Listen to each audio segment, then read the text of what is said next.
What's a thing that's dangerously close to collapse that you know about? The Ogallala Aquifer. You know how Kansas and Nebraska are known for essentially being endless fields of wheat and corn? Well, they do that by drilling wells to one of the world's largest aquifers deep under the Midwest. There isn't enough consistent rainfall in those areas for all those crops, so well water makes up the difference. But we're draining it and it can't be replenished. And once it's drained, it's Dust Bowl 2.0 and no more large scale farming in the Midwest. All right, so we're basically trading future food security for slightly cheaper corn today. Am I getting that right? Sounds like a sustainable plan for like a locust swarm. Story 2. Exactly what happened to the store I worked in had 8 to 10 full time techs, several part timers, 3 full time pharmacists, and a part timer. Within the span of 2 years, they reduced staff by half while doing the same volume. It became a vicious cycle of patients transferring out because they couldn't stand the service, then hours getting cut because of less volume, then more leaving because of the even worse service. I don't know why the C suite could never understand how to manage this. They would rather spend millions buying up every competitor around than actually paying the staff full time hours. So glad I left and never looked back. A completely toxic work environment from top to bottom. Story 3. The last time I was in the US, I went to Walgreens to buy a replacement knee brace. They weren't in a glass case like the razors or deodorant, but the pegs they were hanging on each had a locking mechanism built into the price tag at the front of each peg that needed to be unlocked in order to slide the box off. We pressed the button to request help and waited 2 minutes, 5 minutes, 7 minutes, and I started walking the aisles, looking at first for an employee that could unlock the thing, and eventually just looking for any employee at all. This was the middle of a weekday in Central California in a large store, and we found 2 people employed by Walgreens: one pharmacist who understandably couldn't leave their counter, and one cashier who understandably couldn't leave their register. Both used their radio to ask someone, presumably in the back office or receiving or break room, to allow us to buy this knee brace. After like 20 minutes, I took my pocket knife and cut the tab on the box to remove it from the peg. 2 people in Walgreens uniforms materialized at one end of the aisle, and 2 security guards appeared at the other. For them to have noticed what happened, at least one of them had to have been watching us on their CCTV, which means they knew I had been looking for assistance and they'd done nothing remotely helpful until they had cause to confront me about trying to shoplift the product. After a very brief conversation about that, I went to the register and paid for the knee brace. I don't know if I broke any laws in doing what I did, but I sure don't feel bad about it. Absolute joke of a situation. Story 4. There's a waste product of burning coal called fly ash. We use it in concrete. It makes the concrete better and cheaper. Nobody is building new coal power plants and old ones are shutting down. It's getting harder and harder to source the ash. If we have to source it from far away, like China, the transportation costs erase the cost saving. We can get the same concrete with just cement and added chemicals, but it's more expensive. In 10 years, we probably won't be using it at all. It's a really minor thing that will have far reaching consequences. Architects and engineers will probably look at ways to reduce concrete in their buildings as a cost increase. It's not likely to impact residential, but big downtown architecture is sure to be affected. Story 5. The young childcare industry, increased regulation to make facilities safer, a very good thing, had the unintended consequence of increasing costs for owners. You now need more teachers who have training and certification, not to mention the patience and stamina to work with young kids all day. The pay is comparable to fast food without the benefits. Owners have to find a way to pay teachers enough to retain them while keeping costs down so parents can afford to send their kids. It's damn near impossible without an infusion of government investments.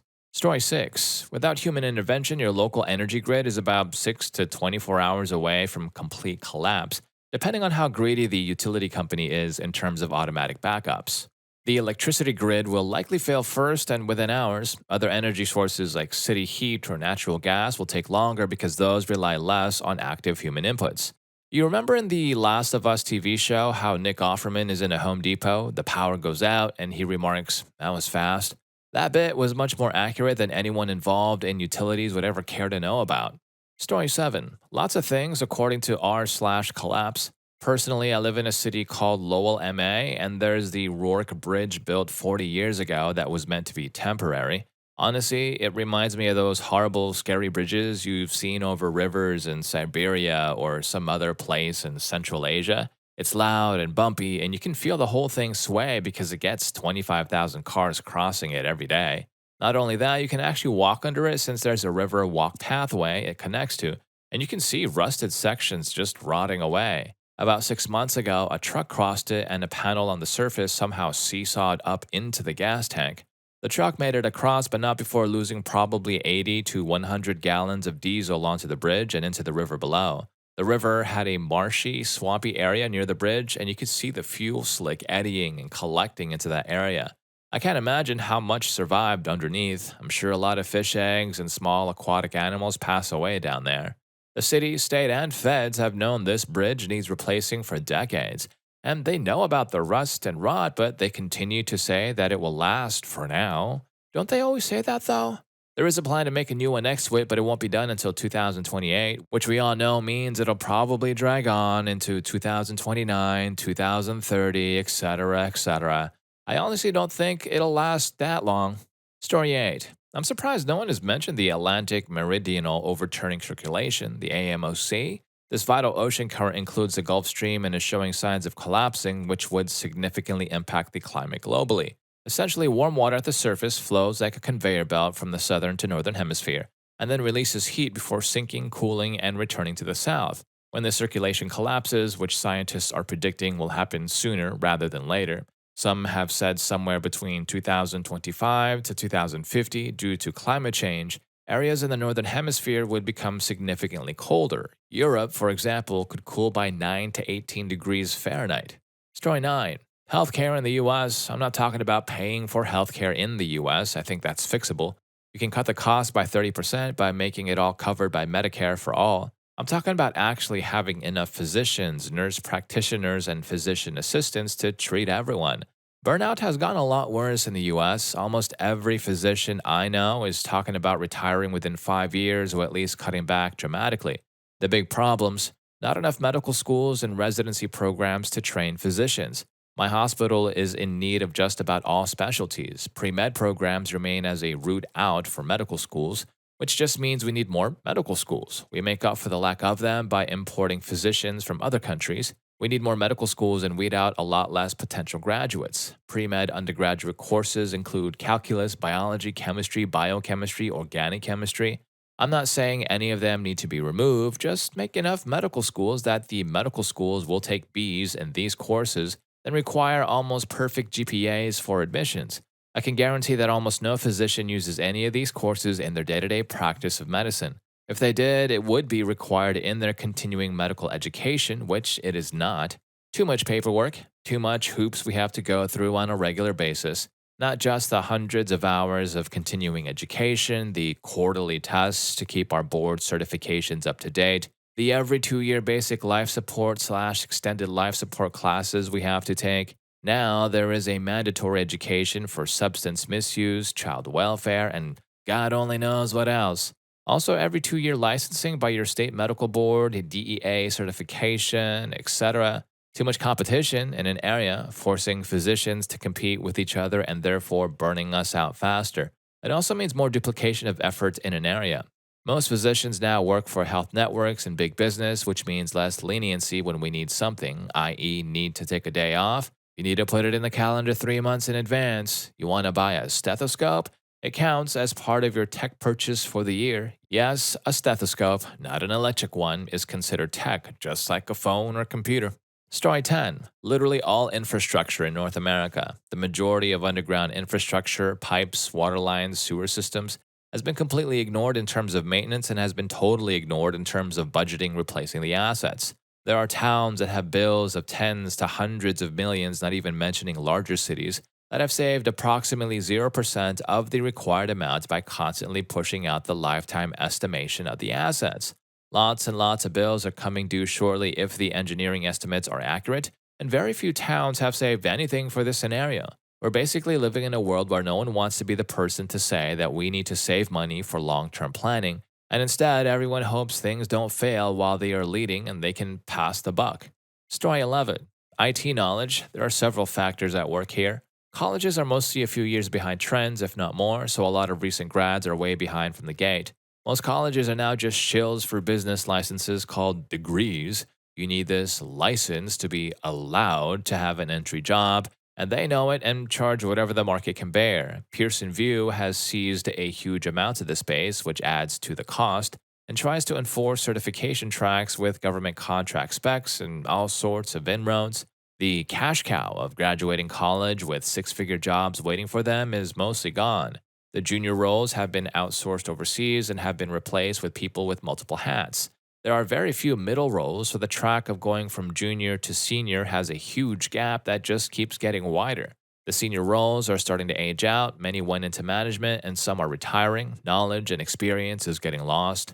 Companies reliant on technology to survey are cutting technology costs as a cost center because of the pressure of rising capitalism always producing value year to year. Thus, they send more jobs overseas, and senior roles become too costly to maintain. We're incurring a lot of debt in aging infrastructure, and IT is no different.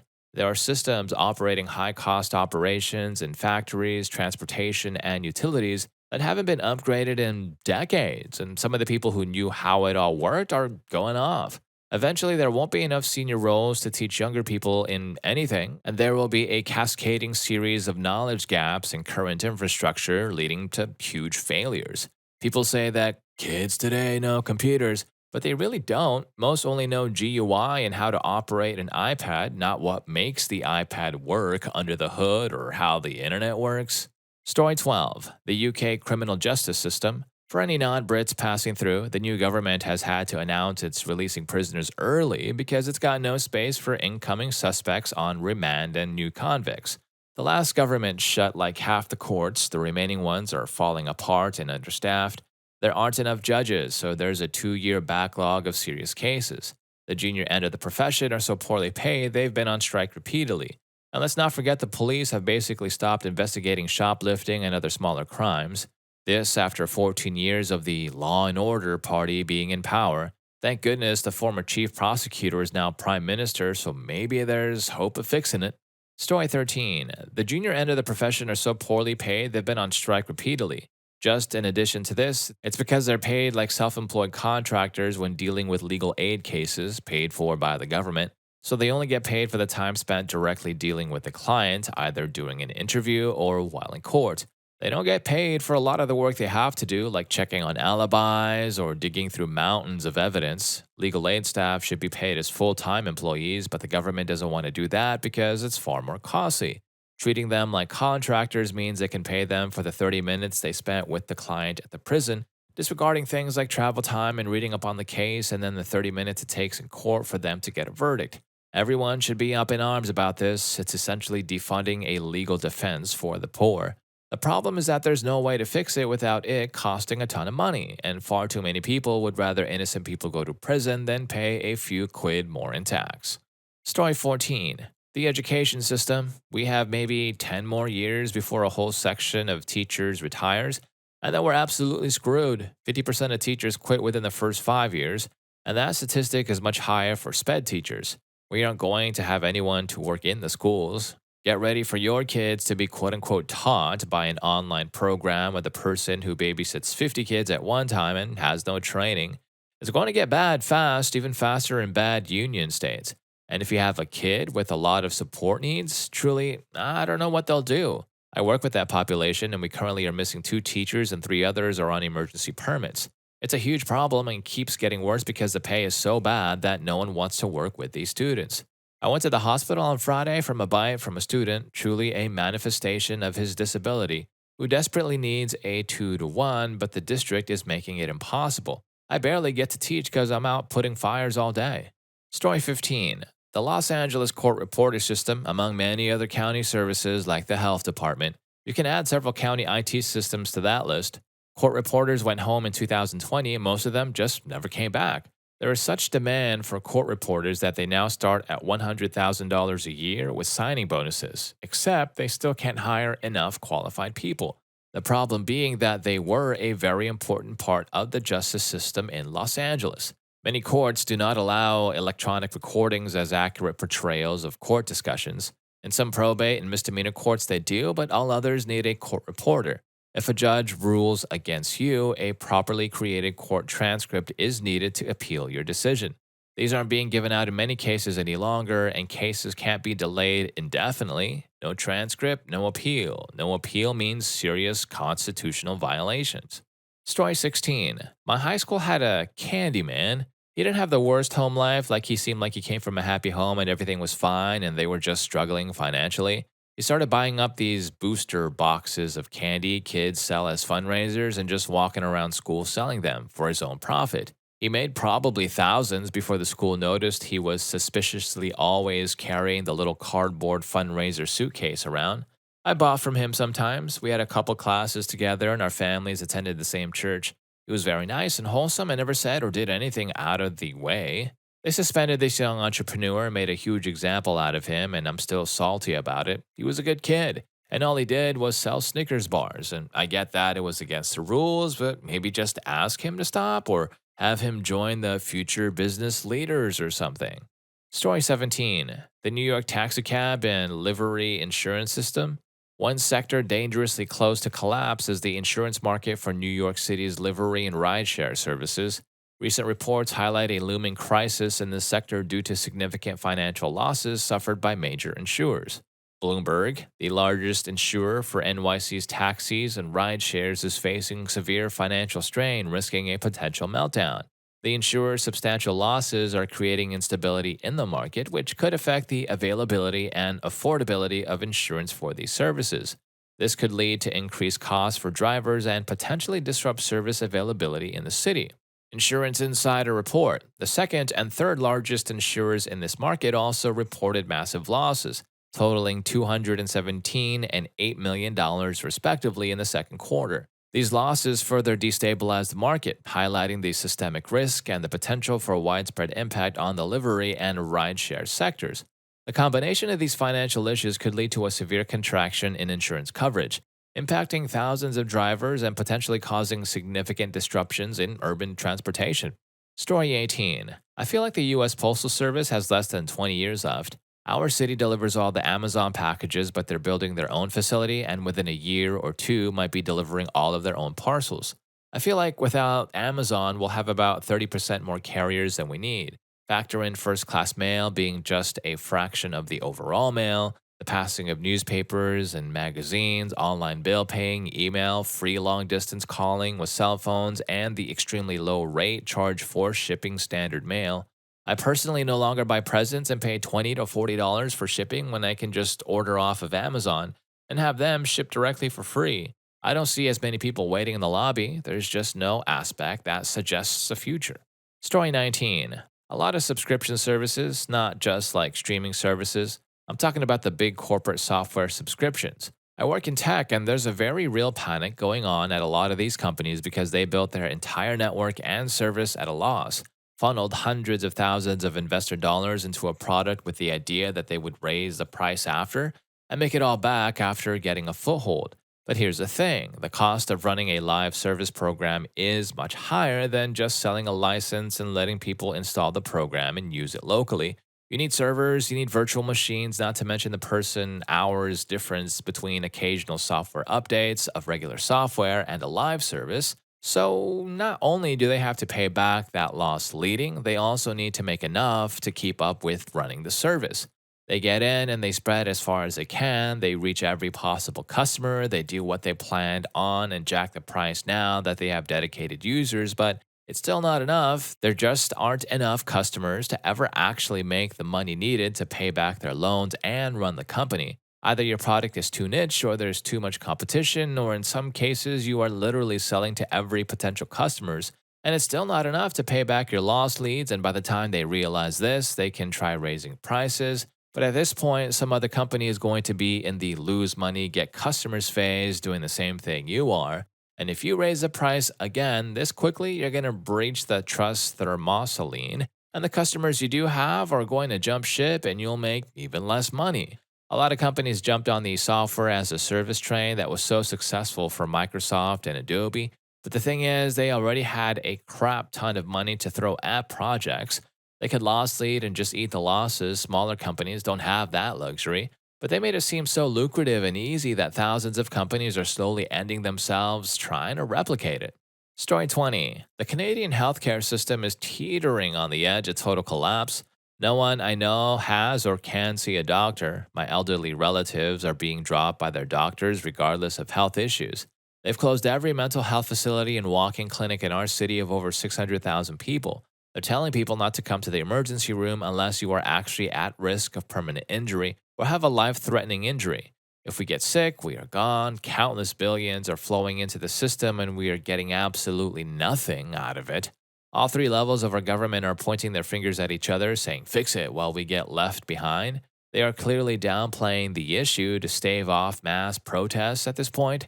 I truly believe the outcome of this crisis will define the next generation of Canadian history, and we're going 100 kilometers per hour in the wrong direction. And if you're enjoying the video though, please don't forget to hit that subscribe and like button for more videos just like this. Story 21. Our satellite systems, thanks to the Kessler effect. The Kessler effect suggests that when the amount of space debris in low Earth orbit reaches a certain level, it will trigger a cascade effect in which this debris will constantly collide and break up to multiply the amount of debris. Some believe this was already set in motion when two satellites collided in 2009 and created hundreds of thousands of pieces of debris. Plus, collisions resulting in space debris are becoming more frequent. The implications of this are huge. If this debris multiplication continues unchecked, it could severely hinder future space exploration and wipe out satellite use. Story 22. Modern civilization. Back in the 70s, there was an MIT study including a mathematical simulation that predicted the end of modern civilization in or about 2040. Among the things predicted in the study was increasing climate change impacts, reduced access to natural resources, growing economic inequality, etc. Basically, all of this and more would be symptomatic systemic collapse, all driven by overpopulation in a major consumer age. One of the more interesting predictors would be skyrocketing prices in the second decade of the 21st century. Sound familiar? Essentially, this all leads to the gradual collapse of human society, industry, and population. Falling fertility rates suggest we are actually experiencing some degree of this. In the end, we end up with what is called limits to growth, LTG, which I don't fully understand, but it sounds kind of like diminishing returns scaled against population. It means we're getting screwed. Honestly, I believe that the vast majority of things being discussed in this thread are indicative of and symptomatic of gradual societal collapse. And by the way, the study estimates a similar population, technological level, and quality of life of the 19th century during the 22nd century. So this has been real fun. Story 23. Dang, I'm not sure why alarm bells aren't already ringing. Most lakes in the US are artificial lakes created by sediment dams. Most of these were made in the early 20th century and do not hold up to current design code. They are incredibly expensive to rehabilitate, and ownership of many of them are contested because no one wants to pay to fix them. I worked at a company specializing in dam rehabilitation, and in my 2 years there, designed 15 dam rehabilitations for different HOAs. None of them will be built because of cost politics and will eventually fail. I imagine the dams are just sitting there like old men at a poker table, sweating and saying, I can hold a little longer, I swear. Story 24. Not really a big deal, but sales companies. Folks often hear how restaurants start and fail all the time. It's like 80% of restaurants close within like their first 5 years or something. But the sales industry, home remodeling, B2B, etc., is starting to see them close down at rates similar to restaurants. Main reasons are customers are wising up to shady tactics used by these groups and are less inclined to let them in the house or buy anything. Good salespeople are unlikely to work for these kinds of companies. These companies typically rely on younger, foolish workers to come work for them. Young folks, namely Gen Z, don't tolerate that crap and don't take the job or quit shortly after. As a result, these companies can't make the sales they need because of smarter buyers or can't get enough salespeople because the veterans see through the BS, and younger people don't like the sales industry. Story 25. Women's healthcare in red states, OB-GYN and GYN doctors are required to train in pregnancy termination in order to get their license. They can't do that in red states with a plan, so they simply aren't going there. The influx of patients combined with the mass exodus of professionals is already increasing maternal mortality. All because Republicans want to dictate women. Meanwhile, women are sent home with ectopic, molar, or miscarrying pregnancies. Sent home. Because the hospital doesn't want a lawsuit, so they'd rather let the woman pass away than treat them with safe modern healthcare. Story 26. Pretty minor compared to the things posted here, but in my job, IT, I see stuff like small businesses relying on Windows Server 2003 or SBS still rocking on pre exchange and really old software to go with it. In my opinion, it is not that terrible for a company to have old software or technology if it's possible to just put it inside a virtual machine or container and run on top of a normal up to date infrastructure or in the cloud, especially if it's in house software that's fully documented and tested and works in supporting it is someone else's problem and not your job.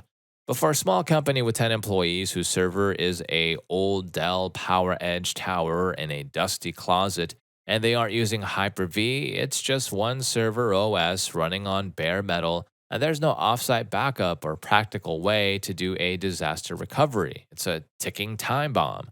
And then you throw unsupported HS software into the mix, for example, very old but mission critical forms that were custom made in FileMaker or Peachtree accounting way back in 1999 by an employee who retired and then passed away. Then what happens when it barfs up some obscure error message? Unless you can find a random forum post from 2003 where some guy fixed it and shared how there really is nobody around to save you. Also, the truth is you just can't host your own email anymore unless you are really motivated or have a unique technical need to. Another thing is that there aren't going to always be techs available who are skilled in dealing with problems of a 20-year-old system. Story 27. Learned an oceanography course about the possible future collapse of the Atlantic Meridional Overturning Circulation, AMOC. For those who don't know, it's a large system of ocean currents in the Atlantic Ocean driven by differences in temperature and salinity, which play a crucial role in regulating Earth's climate. It transports warm, salty water from the tropics to the North Atlantic, where it cools, sinks, and then flows back south at deeper levels. The AMOC is vital for distributing heat globally, influencing weather patterns and supporting marine ecosystems. Essentially, changes or disruptions to the AMOC can have far reaching impacts on climate, including shifts in temperature and precipitation patterns. Given Earth's currently shifting climate, we're looking at a positive feedback loop. As the climate influences more change in the AMOC influences more change on the climate. If true, we're talking about different weather patterns, places once cooled are now hotter, and vice versa, both sea and land natural ecosystems and farms alike becoming destroyed, and more. Story 28. As someone who has worked for a long time in this educational field, all I can say is that you must confuse Germany with a different country here because not only is it very strictly enforced that only German language is spoken, including the staff, who often isn't even allowed to translate for others like parents or so, but it's also very often enforced that kids who are problematic in their behavior, and sometimes those who are lazy too, are thrown out of the school pretty much immediately, often with the Jugendamt interfering. And in all honesty, the other problems with the educational system you mentioned are 100%, but have their origin elsewhere. My best friend has a kid in a fourth grade class with only one immigrant out of 26 children, and the math and literacy quote in this class is, well, let's put it this way. If someone would hold these kids and would tell them to read a kindergarten level book out loud or else he'll fire at them, only one or two of these kids would survive. I blame the teaching methods though because they are downright horrible. These kids aren't dumb enough. I sometimes teach and mentor them in math, but sometimes meddling with advanced math. They want to make their own video game, so they need to learn a bit of calculus, geometry, topology, set theory, and chaos theory first. And most of these kids got the stuff I teach first try. So, whatever the problem is, it's not the pupils, it's the school. Story 29. My family, not my direct family, luckily, but my aunt's family. My guy cousin behaves like a golden child when he isn't. He can't handle my sister receiving the finest bit of help or praise while he gets everything, since he and his son work on the farm. It's coming to a head now. He managed to take something his sister said out of context enough to take it as an insult to his youngest son. Oldest son decided not to invite her to the wedding. She found out by asking my sisters if they got their invitations yet, and they had. My aunt is too afraid to do anything. My uncle has health issues. No one in the wider family is happy about this. If I'd known about this before I RSVP'd to the wedding, I wouldn't have gone, but I found out a few days before the bridal shower. My direct family is thinking of adopting the affected cousin as a sister, adding her to our family vacations. We already consider my aunt a second mom after the loss of our own mom. I have a feeling when guy cousin finds out, things are gonna go crazy. Story 30. The Panama Canal. The canal itself is above sea level and requires a system of separated sections that each get pumped and flushed with fresh water to raise the level in that section, allowing the ship to pass. The levels of available water to pump the canal with are getting extremely low. The wait times at the Panama Canal are getting longer, and the prices to pass are increasing. It is not uncommon to bribe officials a few hundred grand to skip the line, the beginning of the end of the Panama Canal, really more the late middle of the end. Well, I guess forget Black Friday deals. The real savings are in bribing your way through the Panama Canal. Skip the line for just a few hundred grand. Story 31. I'm not so sure how close to collapse my example is at this time, but it is certainly of growing concern which doesn't get enough attention. Humans today are pumping out groundwater mostly for agricultural reasons, though not always, at an unprecedented rate never seen before. So much so that even entire cities are sinking in elevation. Case in point, Mexico City. It's the fourth most populated city in the world, but due to its over reliance on groundwater pumping, the city is sinking at a rate of 40 centimeters or 15 inches every single year. And they aren't alone, there are other cities experiencing that too, by the way. The world's groundwater pumping has become unsustainable, meaning pumped out at a faster rate than those water reserves could ever naturally replenish themselves. Not only that, but after its intended use, that water then gets introduced into the natural water cycle above ground as it evaporates, which must rain back down at some point, and when it does, that will most likely rain onto some body of water, since water covers over 70% of Earth's surface, thus contributing to rising ocean and sea levels, go figure. But watering down the oceans like that will slowly dilute its salt content, its salinity over time. And its salinity is what powers the ocean's currents. Currents which Earth relies on to power pent up heat from one part of the planet to the other. The fact that it's not brought up much along climate advocacy groups is very, very unfortunate. Everybody today just wants to focus their efforts towards CO2 being the primary boogeyman worthy of people's concerns. And of course, nobody, and I mean nobody, not even Greta Thunberg herself, is crazy enough to ever stigmatize groundwater usage as being a worrisome matter in front of an environmental panel of science experts.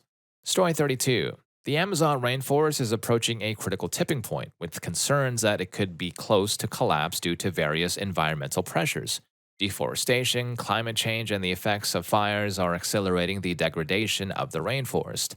Scientists warn that if deforestation reaches 20-25%, the forest could transition from a tropical rainforest into a savanna like ecosystem, significantly altering biodiversity, water cycles, and carbon storage capacity. Currently, deforestation has affected around 17 to 18% of the Amazon, which means the tipping point may not be far off. This collapse would have profound consequences both regionally and globally, affecting climate patterns, biodiversity, and the livelihoods of indigenous communities. Story 33. Depends on what you mean by close, but lots of things. Physically, the sandhills of Nebraska were free moving dunes the last time the planet was this hot, so it's probably just a matter of years till they destabilize again and start swallowing up farms and towns. The education system, economic system, housing, media, healthcare, democracy all seem to be in the process of collapse as we speak, with maybe some temporary reprieve for some of these if the next national election in the US doesn't go the wrong way, and if we manage to somehow avoid a civil war and or constitutional crisis. And we have military conflicts that are pretty consistently threatening to widen to regional wars or beyond. As far as I've seen, AMOC and even the whole Hadley cell system could collapse pretty much at any time. Collapse of insect populations and much of the rest of complex life on the planet, especially plants and animals not directly cultivated by humans for humans, seem to be well into collapse or a sixth extinction. Story 34. Compared to pre-industrial times, almost every fished fish population is down by 99%. In the early 1800s, when record keeping began, a fishing vessel could catch in a day what we now catch in a year for some species. Insect populations in general are on the decline. There are two more well known publications about it. One used windshield impacts and found dramatic declines. Another surveyed German nature preserves, over 50% decline in population found. The insects are disappearing and we don't know much. Just like fish populations, some marine mammals aren't keeping up in spite of impressive international cooperation. After glacial progress since the 1980s, the North Atlantic white whale population is dropping again. Every single individual matters. There are only about 360 left. The vaquita porpoise, native to Baja California, is unlikely to survive. Its home waters are plagued by the Chinese medicine trade. A 2022 study estimated fewer than 10 were left. The most recent estimated 6 to 8 to 9 to 11.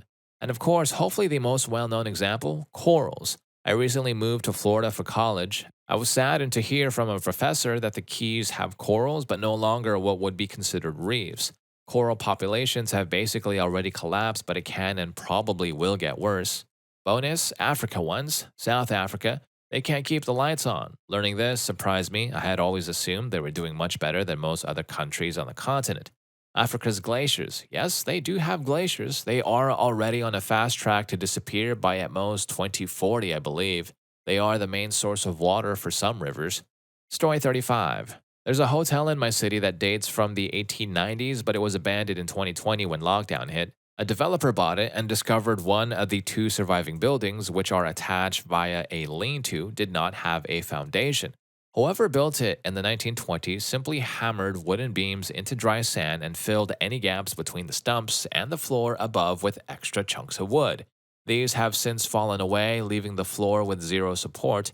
There's also a concrete walkway between the two buildings that was used as a service lane. The concrete panels have nothing holding them up because the steel beams that did rusted away due to lack of waterproofing. Demolition has started though. I'm not sure how it is progressing so far. Story 36. The daycare system in Germany. As of now, 480,000 positions as a daycare teacher and nurse are vacant, and it'll be more and more. We've reached a point at which the working conditions are so bad that new staff members either don't stay, post job interviews, or quit within 1 year because there's nobody who could show them how to run that mill. This leads to the remaining members barely passing by even more, leading to a bad working environment. And what also doesn't help is that most parents are not understanding but angry at the daycare for the current situation, and that the federal governments are also kicking down on the daycares. As we're speaking, daycare staff are on sick leave for 31 days of the year, 10 more than average, and with that, we have the highest count of sick leave in the country as professions go. Not only because often parents think that the child is too sick for vacation but fit enough for kindergarten, but also because of burnout, depression, and developed anxiety disorders. This crap show is not getting better, but a new season. Story 37. The vet medical field and vet industry is in serious trouble. The biggest issue is staffing, and unfortunately, it doesn't look like it's going to get better anytime soon. There are only 32 vet schools in the US, all with class sizes under 200 per year. This means very few vets enter the field annually, while the rate of vets leaving the field is extremely high, 2 to 3,000 per year. People leave the field because of poor pay, high stress, burnout, toxic workplaces, and so many other reasons. Mental health in the field is also abysmally poor, and the rate of ending it all among vets is genuinely alarming. We currently have a critical shortage in veterinarians, and the problem is only going to get worse because, besides vets, technicians, the veterinary equivalent of nurses, are also few and far between. The average career length for a vet tech is 5 to 10 years, largely due to low pay, 30 to 60K a year, high stress, and burnout. Assistants and receptionists are also hard to find, especially after lockdown due to low wages and poor mobility. There's also the problem of corporate vet hospitals, where corporations and venture capitalists buy up spa practices en masse. A decade ago, only 8% of GP vet practices were corporate owned, and now it's around 30%. This decreases the ability for vets to have upward mobility, as owning your own practice is one of the only ways for vets to make good money and pay off student debts on time. All of this combined with declining profits as people get more financially stressed Extremely high injury rates and a lack of respect and understanding for the problems in the industry means that the field is in serious jeopardy. This should be a concern for everyone, not just people in the industry or people with pets, because vets are also responsible for making sure livestock can stay healthy, controlling dangerous zoonotic diseases like rabies, and the vet med field and human med field are deeply intertwined when it comes to developing new treatments. Story 38. In the US, there's a top 100 company that is one middle manager away from collapsing in less than a year. You would only know the name of this company if you're in a very specific role in a very specific industry, but I can almost guarantee that everyone has used products that they make at some point. In fact, their collapse would hugely disrupt a massive amount of business in all of North America for a good long while due to how prevalent their products are. I don't work for this company, but I have a friend who has worked there and told me this story. The entire C suite at this company is insane. Like, none of them know what they're doing, and they all subscribe to all of the buzzwords that come out of big tech, even though their business is not a tech company. As people retire, all of the managers that knew what they were doing have slowly been replaced with a bunch of yes men that do everything the C suite wants them to do, except for one middle manager at the company's main office. The C suite constantly come up with plans that will bankrupt the company by costing more than the company makes in a year. Things like trying to automate processes that inherently cannot be automated, attempting to invest tens of millions into AI systems that will do nothing for the business, attempting to negotiate contracts with workers so they'll have less staff working longer hours, etc. The middle manager in question is supposed to listen to these emails and then translate them into action plans that can be distributed across the company. He just doesn't do it because he knows better, and the C suite at the company is none the wiser because they bounce between ideas faster than a rabbit in an obstacle course. When he retires, something that is fast approaching, according to my friend, he will be replaced by yet another yes man, and the company will likely collapse under the sheer weight of the incompetence of the C suite. Story 39. The Home Depot company. Employees are treated like trash. Profits are going to stick buy packs instead of investing in employees. Product quality is dropping, pushing skeleton crews for even busy season to maximize profits terribly. System changes in rental side to reduce theft has also caused a noticeable drop in profits due to being worse for big renters who do not want to be required to use a smartphone for clear ID verification, the same clear used in airports. It's amazing the rental side itself, despite being the main profit for stores with one, hasn't been destroyed. We made around $500K in profits last year, when the rest of the store made around $200K in actual profit due to ever decreasing profit margins on sales. Story 40. The world is only one minor hiccup away from crumbling at any moment. The comments here have solidified to me that we are in the perfect position for another Bronze Age style collapse. That is, when historians look back on our portion of history, there'll be evidence of a huge technological boom and then nothing. Many old ways of doing things, from IT graybeards aging out to actual practical skills like sewing your own clothes or making basic items from scratch, being unlearned thanks to modern industrialization and technology making those skills obsolete, are going to be lost and have to be relearned. All of this will disappear right as our technology is too advanced to be maintained without this knowledge. So there is a very real possibility that humanity's technology will collapse back into the early 1900s at best.